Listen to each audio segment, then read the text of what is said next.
host, Jennifer, as always. Welcome back. We are going to be diving deep into Shudder. Yes, I stumbled upon a movie on Shudder, one that I have kind of been aware about for some time, and that is Let's Scare Jessica to Death. Now, let me tell you, first of all, like I said, I've heard about this movie. I've heard some people talking about it. Now, for some reason,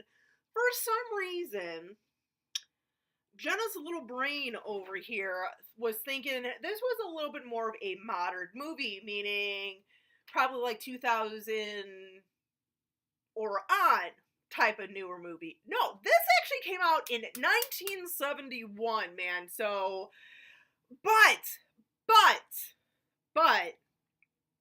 it's not a bad one. It is not a bad one. Here's the thing. So, group of friends, two of the people in which are, obviously Jessica's one of them, and she's got her boyfriend, and then their friend is with them. They're moving into this, like, old house with sort of, like, a field and everything. And, pretty soon, things start happening. And pretty quickly, you can kind of figure out what's going to be going on, pretty much how the story is going to play, but that doesn't really take away from the movie experience, personally, at least for me. It didn't. I thought it worked pretty well. I liked to kind of see how they were going to sort of get from point A to point B to point C all the way to the end and everything. So, I mean, it didn't, you can, like I said, you kind of know what's going to go down, what's going to happen, but you're just kind of seeing how are they going to do it. I think they did it pretty well. So, but like I said, like I was saying, they're moving into this old into this old house and everything, and right off the bat, of course, they are on the ferry to get to the house and everything. That's kind of like the only way they can get from, like, the mainland to this house. And, like, the ferry driver or captain, whatever, is, kind of talking to him and everything, and finds out they're moving into town and everything. He asks where they're moving to. They tell him, and he's kind of like, it's very kind of like a malice in his face and everything, so something's up. And another little fun fact, Jessica, our main gal, it's not actually really explained, and I'm glad that they didn't really focus on this and do an explanation on this, but we are told pretty quickly that Jessica, used to be sick. She's fearing that she may be getting sick again, and once again, it's never really explained, but we can kind of figure out some sort of mental issues, whether it was like schizophrenia, some sort of, personality disorder, maybe really bad depression. We don't really know, but we know that it is some sort of mental illness that she battles with and everything. I don't want to say suffer, but battles with.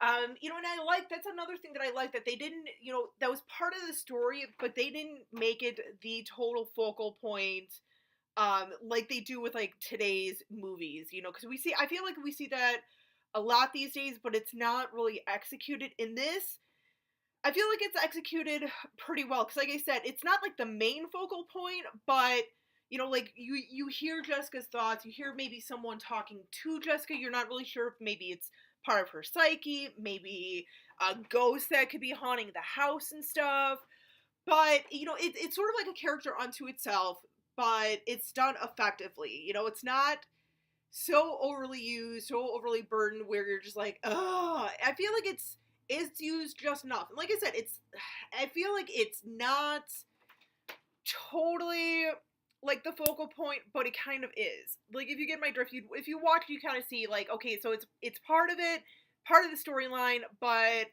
they don't totally rely on it, like I said, in, like, today's sort of movies and everything. So, but it is definitely a pretty decent one. When they get there, they realize that there's someone else in the house, and this is probably within like 10 minutes of the movie starting. When they get in, the three friends get in the house. You see someone standing at the top of the stairs and then kind of run off. And, like, the boyfriend's kind of like, oh, don't worry, I saw it, Jessica, and kind of just casually walks into the next room. And, Jessica's like, I saw something. I really saw something. Oh my God, you saw it too. The other friend's kind of like, oh yeah, I saw it. So you're kind of almost thinking like, wait, like, is there really someone in there? Because, like, we saw it. Pretty sure they saw it. If they didn't see it, then that's pretty, like, whoa, what's going on? We do find out that there is an actual physical person in there. This girl that just is basically squatting in this house. She kind of comes clean about it. She's like, yeah, she's like, you know what? I'm sorry. I came across this place. Looked like it was empty. I just was going to crash here for a few days. But then you guys came. I'm sorry. Let me get my stuff. I will leave. Kind of like kosher deal. Like, no one's really mad. Jessica, of course, being Jessica, is kind of like, oh, where are you gonna go? Oh, do you have transport? Really kind of like being concerned about this girl, this sort of, hitchhiker girl that they know nothing about. So she kind of invites her in, just to help her out, just kind of like, why not? You could probably help us out with getting the place fixed up and having like a roof over her head and a hot meal, But, you start seeing different things going on. And throughout the movie, you're kind of thinking, is she going crazy? Maybe she's, imagining all of this. Who knows? And then, towards the, by the end, you're kind of like, oh my God, oh my God. There's all these, like, tall tales and everything and urban legends about this place, different things. So there's a couple different possibilities. I don't want to really spoil it. I know it's an older movie, and usually with older movies, I'm like, oh, if you've never seen it, then too bad, you're gonna get it spoiled. I don't really want to spoil this one because I feel like, yeah, it's an older movie, but I don't know how many, like, I feel like a lot more people are aware of this movie, because I feel like I've heard it, about this movie more from you guys, than, anything else. But for those of you who have not heard of this movie or seen it yet, because I feel like there's more of you guys out there like me who had not seen this yet, so I don't really want to necessarily blow the ending of the movie. But with, like, all this sort of, like, tall tales that the town sort of say about this place, it can kind of go a couple different ways. And I feel like they did kind of execute sort of all the tall tales from the townspeople pretty effectively.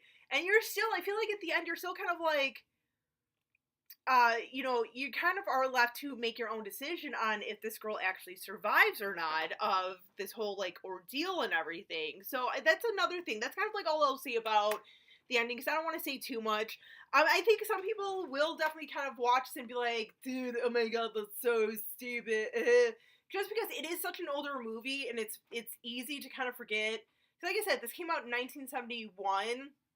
And so it's very easy to kind of, with all the movies that we have out now, to kind of, even if you try not to think about it, you're still sometimes comparing it. Like, I even found myself sort of comparing it to some of, like, the newer movies, and I really had to tell myself, okay, don't compare it, don't compare it, don't compare it. And especially in the sense of, like, oh, well, oh, that's horrible, or that's so stupid type of thing. But no, it's a decent little movie, especially if you want something, like, just very simple, nothing over the top or anything.